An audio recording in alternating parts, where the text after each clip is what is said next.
Hello friends, welcome back to this channel Step to English with Reena and hope you all are doing great। तो आज के हमारे topic में हम सीखने वाले हैं पार्ट ऑफ स्पीच के बारे में।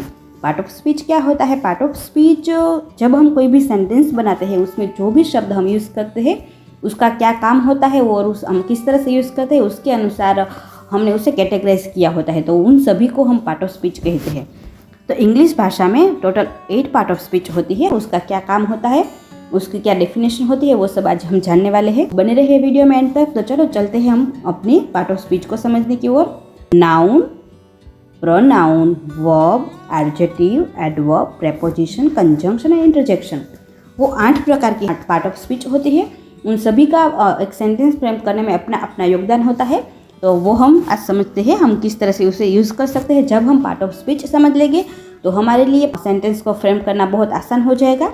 तो पार्ट ऑफ स्पीच बहुत इंपॉर्टेंट टॉपिक होता है इंग्लिश समझने के लिए। तो चलो चलते हैं उसकी ओर। पहला जो हमारा है वो है नाउन। नाउन क्या है? Naming the words around us. हमारे आसपास की दुनिया में जिसको भी कोई नाम दिया गया है उस सबको हम क्या कहते हैं? नाउन कहते हैं। नाउन की डेफिनेशन को समझते हैं। What is a noun? A noun is a word that name a person, place, thing or idea. It tells us what we are talking about. Noun क्या होता है? नाउन एक नाम होता है। इसका नाम हो सकता है, वो कोई व्यक्ति का नाम हो सकता है, कोई स्थान का नाम हो सकता है, कोई वस्तु का नाम हो सकता है, कोई आइडिया का नाम भी हो सकता है। तो जिसका भी कोई नाम हो सकता है उसे हम नाउन कहते हैं। नाउन क्या करते हैं? नाउन हमें बताते हैं कि हम किसके बारे में बात कर रहे हैं। एग्जाम्पल देखते हैं, व्यक्ति को हम किस किस नाम से बुला सकते हैं। हम टीचर कहते हैं, डॉक्टर कहते हैं, फार्मर कहते हैं, किसी को लड़की कहते हैं, किसी को लड़का कहते हैं, किसी को उसके अपने नाम से बुलाते हैं। वो सब हमारे पर्सन।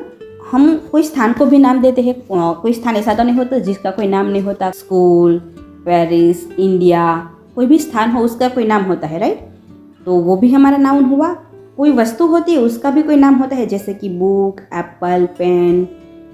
जो कोई भी वस्तु आपको दिखे उसका कोई नाम है, वो तो हमारा नाउन हो गया। आइडिया, फ्रीडम, हैप्पीनेस, सैडनेस, तो वो भी हमारा क्या हुआ? नाउन हुआ। तो चलो चलते हैं हमारे दूसरे पार्ट ऑफ स्पीच के बारे में। तो वो है हमारा प्रोनाउंस। तो प्रोनाउंस क्या करता है? प्रोनाउंस जो होता है वो एक सेंटेंस में नाउन को रिप्लेस करता है। क्या करता है? रिप्लेसिंग नाउन एफर्टलेसली, वो नाउन को रिप्लेस करता है। अब नाउन को रिप्लेस करने की ज़रूरत क्यों पड़ती है? क्योंकि अगर हम नाउन ही नाउन रिपीट करेंगे तो वो हमारा सेंटेंस बोरिंग हो जाएगा और कंफ्यूजिंग हो जाएगा। जैसे कि हम हिंदी में कहते हैं ना, सीता एक लड़की है, वो बहुत सुंदर है, उसे स्विमिंग करना अच्छा लगता है। तो हम सीता सीता है तो बार बार नहीं कहते सीता एक लड़की है, सीता बहुत सुंदर है, सीता को स्विमिंग करना अच्छा लगता है, ऐसा तो नहीं कहते। तो इंग्लिश में भी ऐसा ही होता है कि हम उसे रिप्लेस करते हैं प्रोनाउंस से। तो उसकी डेफिनेशन पहले हम समझते हैं। Pronouns are words that take place of noun to avoid repetition. Pronouns वो शब्द होते हैं जो नाउन का स्थान ले लेता है। क्यों? क्योंकि नाउन के रिपीटेशन को रोकने के लिए। बहुत सारे प्रोनाउन है पर हम बहुत ज़्यादातर यूज़ करते हैं वो है I, you, he, she, it, we, they, me, him, her, us, them. So वो हमारे कॉमन प्रोनाउन हुए।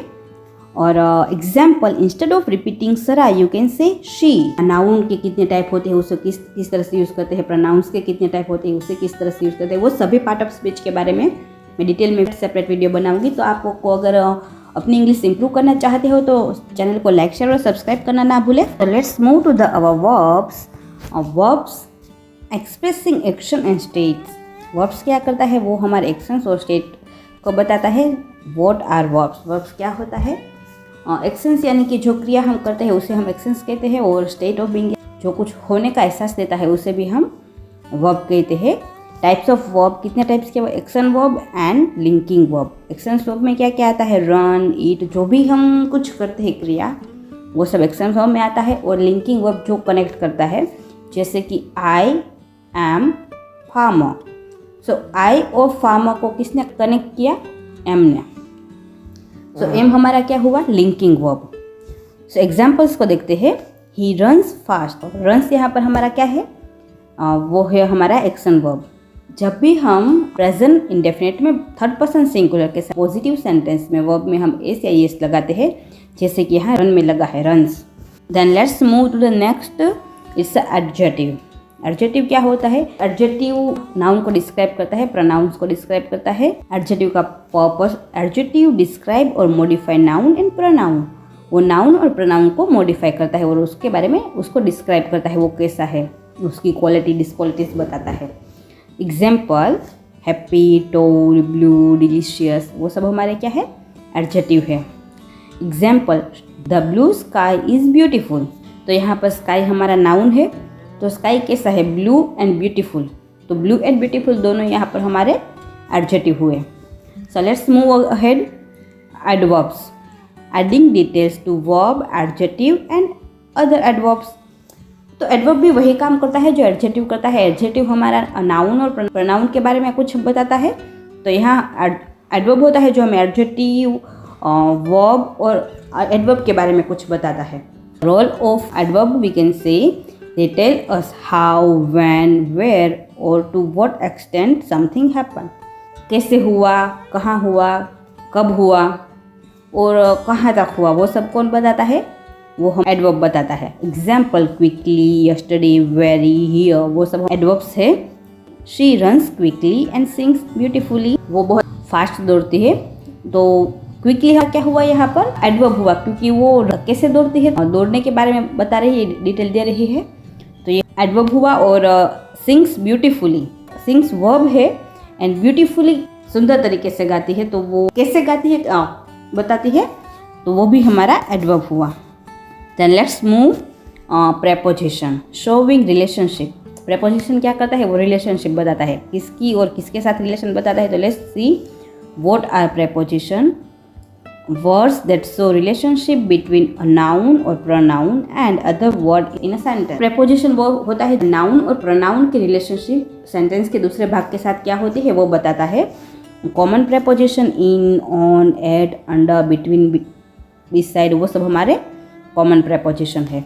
example the book is on the table, book कहाँ पर है, टेबल के ऊपर है।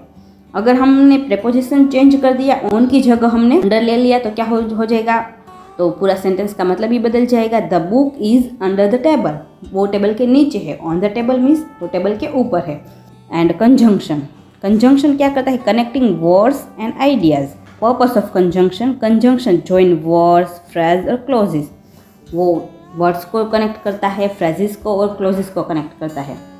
एंड उसके टाइप क्या क्या होते हैं, कोऑर्डिनेट कंजंक्शन और subordinate conjunction. Coordinate conjunction like and, but, or, and subordinate conjunction because, although, वो सब हमारे सबऑर्डिनेट कंजंक्शन है। एग्जाम्पल को देखते हैं, I want coffee and cake. So coffee और केक दोनों को किसने जोड़ा, एंड ने, तो एंड क्या हुआ हमारा, यहाँ कंजंक्शन हुआ। Let's move to the next, interjection, expressing emotion instantly. Interjection क्या करता है, वो हमारा इमोशंस को एक्सप्रेस करता है। What are interjection, short word और फ्रेजेस एक्सप्रेसिंग स्ट्रॉन्ग इमोशन और रिएक्शन। वो छोटे छोटे शब्द होते हैं जो स्ट्रॉन्ग इमोशन को दर्शाते हैं, जैसे कि ओ, वाओ, हे, आउच, वो सब हमारे क्या है, इंटरजेक्शन। तो पिछले वीडियो में एक्सक्लेमेटरी सेंटेंस के बारे में बात की थी, उसमें हम इंटरजेक्शन का ही यूज़ करते हैं। Example wow, that is amazing. Interjection भी बहुत ईजी है। की पॉइंट, नेक्स्ट स्टेप, तो क्या हमने क्या क्या सीखा और आगे हमें क्या करना है वो जानते हैं। हमने सीखा they are 8 main part of speech. कितने टाइप की पार्ट ऑफ स्पीच है, 8 तरह की पार्ट ऑफ स्पीच है। Noun, pronoun, verb, adjective, adverb, preposition, conjunction and interjection. उसके use, each part play a special role in a building sentence and clear communication। सभी part of speech का एक अपना role होता है और वो हमें हेल्प करता है कि क्लियर कम्युनिकेशन में, जिससे हम क्या कहना चाहते हैं सामने वाले के लिए क्लियर हो। नेक्स्ट स्टेप हमें क्या फॉलो करना है, practice, identify part of speech in sentence and try creating your own example to improve English skill. तो आप जब भी कुछ रीड करते हैं, जब भी आप लिखते हो, तब आप पार्ट ऑफ स्पीच को आइडेंटिफाई करने की कोशिश कीजिएगा और आप अपने खुद के एग्जाम्पल बनाइए, और जिससे आप अपने इंग्लिश स्किल को इम्प्रूव कर सकते हैं। Hope this video is useful for you. See you soon next video. Take care, good bye.